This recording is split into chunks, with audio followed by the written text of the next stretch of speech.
Voor zijn vertrek naar Lake Succes beantwoordt Dr. Van Rooyen vragen van journalisten. Excellentie, als de Veiligheidsraad op 6 januari te Lake Succes weer opnieuw bijeenkomt, denkt u dan dat de Indonesische kwestie direct weer zal worden behandeld? Ik ben overtuigd dat de Indonesische kwestie als een van de eerste punten, zo niet het eerste punt op de agenda van de Veiligheidsraad dan zal komen te staan. Gaat u met optimistische verwachtingen naar Lake Succes? Ik wil zeggen met andere woorden. Perjanjian Roem-Roejen adalah sebuah perjanjian antara Indonesia dengan Belanda yang dimulai pada tanggal 17 April 1949 dan akhirnya ditandatangani pada tanggal 7 Mei 1949 di Hotel Des Indes, Jakarta. Namanya diambil dari kedua pemimpin delegasi, Muhammad Roem dan Herman van Rooyen. Maksud pertemuan ini adalah untuk menyelesaikan beberapa masalah mengenai kemerdekaan Indonesia sebelum konferensi Meja Bundar di Den Haag pada tahun yang sama. Perjanjian ini sangat alot sehingga memerlukan kehadiran Muhammad Hatta dari pengasingan di Bangka. Juga Sri Sultan Hamengkubuwono IX dari Yogyakarta untuk mempertegas sikapnya terhadap pemerintah Republik Indonesia di Yogyakarta, di mana Sultan Hamengkubuwono IX mengatakan Yogyakarta is the Republic Indonesia, atau Yogyakarta adalah Republik Indonesia.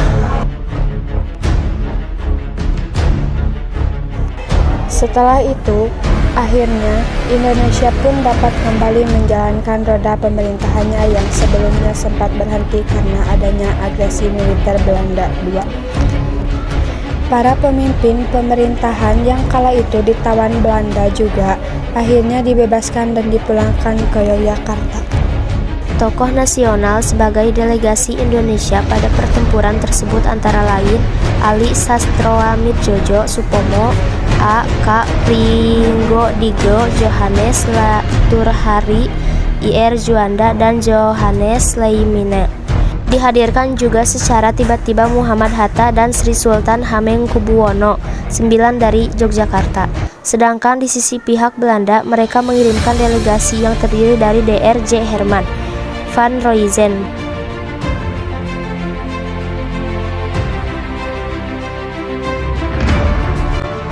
Dalam pertempuran tersebut, Unci menganjurkan agar dilaksanakan pertukaran pernyataan dari masing-masing pihak. Pertukaran pernyataan ini pun kemudian dikenal dengan istilah Persetujuan Roem-Roeyen atau Van Rooyen-Roem Statements. Kata Roem-Roeyen sendiri diambil dari nama masing-masing pemimpin delegasi negara. Adapun isi dari persetujuan Roem-Roeyen tersebut adalah untuk membahas mengenai penyerahan ibu kota Indonesia, Yogyakarta, kepada pemerintah Republik Indonesia. Seperti diketahui sebelumnya, Yogyakarta sempat dikuasai oleh pihak Belanda melalui agresi militer Belanda II. Belanda menyadari bahwa agresi militer yang dilakukannya tidak memberikan manfaat dan justru menjadikan perlawanan rakyat Indonesia semakin meluas. Selain itu, dunia internasional melakukan tekanan kepada Belanda, maka tidak ada jalan lain selain mengikuti ajaran PBB untuk kembali ke meja perundingan. Hasil perjanjian Roem-Roeyen, tekanan dari dunia internasional atas agresi militer Belanda II memberikan dampak serius ke Belanda. Terbukti setelah tercapainya perjanjian Roem-Roeyen, Belanda menepati semua kesepakatan yang dibuat dengan Indonesia. Yang pertama, pada 6 Juli, Soekarno dan Hatta dikembalikan dari pengasingan ke Yogyakarta yang merupakan ibu kota sementara Republik Indonesia saat itu. Kedua, pada 13 Juli, Muhammad Hatta mengesahkan perjanjian Roem-Roeyen dan menunjuk Syafruddin Prawira Nagara sebagai Presiden DPRI atau Pemerintahan Darurat Republik Indonesia pada 22 Desember 1948. Ketiga, pada 3 Agustus, gencatan senjata Belanda dan Indonesia dimulai di Jawa dan Sumatera. KMB mencapai persetujuan tentang seluruh masalah di agenda pertemuan, kecuali masalah Papua Belanda. Kelima, pengembalian pemerintahan RI ke Yogyakarta pada 24 Juni 1949. Pasukan Belanda ditarik mundur dari Yogyakarta pada 1 Juli 1949. Keenam, pembahasan penghentian perumusan dibahas setelah kembalinya pemerintah RI ke Yogyakarta. Namun, perjanjian Roem-Royen juga menimbulkan dampak negatif bagi perjuangan kemerdekaan Indonesia. Antara lain, Republik Indonesia harus mengakui NIT sebagai negara merdeka.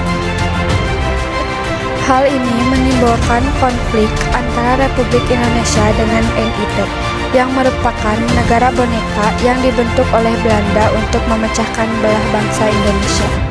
NIT juga menolak untuk bergabung dengan Federasi Indonesia Belanda yang diusulkan oleh perjanjian Roem-Royen.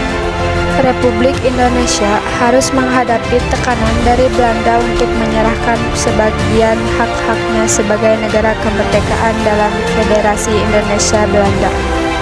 Hal ini terlihat dari tuntutan Belanda untuk menguasai urusan luar negeri, pertahanan, keuangan, dan kehakiman dalam federasi tersebut. Belanda juga ingin mempertahankan kepentingannya di bidang ekonomi, sosial, budaya, dan politik di Indonesia. Jadi kesimpulan dari perjanjian Roem-Royen adalah sebuah perjanjian yang ditandatangani oleh Indonesia dan Belanda pada tanggal 7 Mei 1949 di Hotel Des Indes, Jakarta. Perjanjian ini merupakan hasil dari perundingan rahasia antar Muhammad Roem dan Herman van Roijen yang dimulai pada tanggal 17 April 1949.